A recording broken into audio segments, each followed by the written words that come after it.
আমরা এবার সরাসরি বালুরঘাটের দিকে নজর রাখবো, কারণ বিভিন্ন লোকসভা কেন্দ্রের ছবি আপনাদের সামনে তুলে ধরছি। সকাল সকাল সকলেই ভোট দিতে চলে গিয়েছে।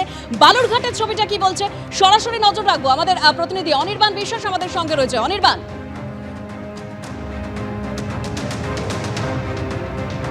আমি এই মুহূর্তে রয়েছি বালুরঘাট লোকসভা কেন্দ্রের ইটাহারে, এবং ইটাহারের যে প্রশা প্রাথমিক বিদ্যালয় সেখানে তুমি দেখতে পাচ্ছ যে সকাল থেকে কিন্তু ভোটারদের লম্বা লাইন রয়েছে। কেন্দ্রীয় বাহিনীর জওয়ানদের একেবারে কড়া নিরাপত্তার মধ্যে এখানে কিন্তু সাধারণ মানুষ আসছেন। তারা এখানে দুটি বুথ রয়েছে, 109 এবং 110, মোট 1600-র বেশি কিন্তু ভোটার রয়েছেন দুটি বুথে।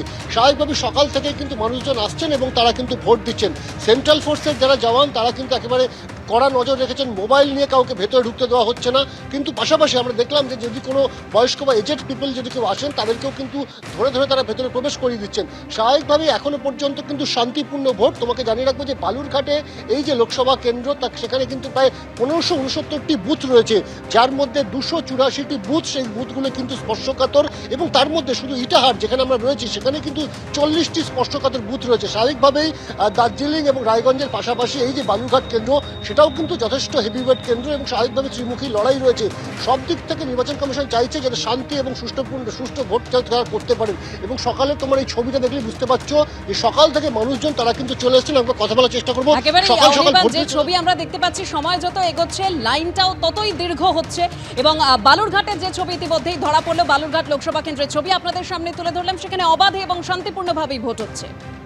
রায়গঞ্জ লোকসভার অন্তর্গত কালিয়াগঞ্জ বিধানসভার মধ্যে কালিয়াগঞ্জ মিলনময়ী বালিকা উচ্চ বিদ্যালয়ে আমরা দাঁড়িয়ে রয়েছি, এবং এই 50 নম্বর বুথ 34 নম্বর বিধানসভার 50 নম্বর বুথে আমরা দাঁড়িয়ে রয়েছি, মহিলাদের দ্বারা পরিচালিত।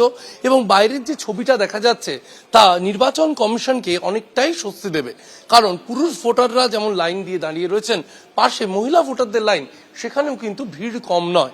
একদম লাইন করে দাঁড়িয়ে রয়েছেন ভোটাররা। ঘড়ির কাঁটা বলছে 7:05, ভোট শুরু হয়ে গিয়েছে।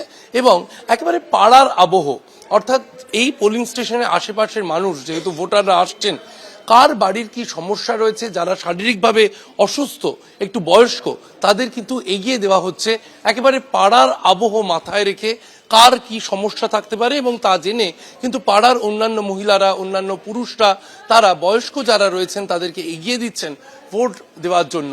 এবং ভোটদানে উৎসাহিত করা হচ্ছে বাসিন্দাদের। দেখলাম অনেক বয়স্ক মহিলাদের ছেড়ে দিলেন আপনারা, এটা কি একেবারে পাড়া কালচারের জন্য? পাড়া কালচার না, এটা তো একটা মানবিকতা থেকে আসছে। যাদের অসুবিধা তাদেরকে এগিয়ে দেওয়াই উচিত। তারাই তো বয়োজ্যেষ্ঠ, তারাই এখন আগে ভোট দিক, আমরা তো আছি। আপনার নাম? অনন্যা মালি। সকাল সকাল এই যে ভোট দিতে ভিড় করা, এটা কি গরমের জন্য? না, গরমের জন্য কিছুটা আছে, আবার কিছুটা আছে সকাল সকালে ভোটটা দিয়ে যায়। কারো আছে ভিড়ের ভয়, কারো আছে রোদের ভয়। কমিশনের তরফে নির্ভয় ভোট দিতে বলা হলেও এই গরমের কারণে, রোদের কারণে অনেকেই কিন্তু সকাল সকাল চলে আসছেন, কারণ বেলা বাড়লে রোদ বাড়তে পারে। তাই সকাল সকাল ভোট দিতে উৎসাহী ভোটাররা।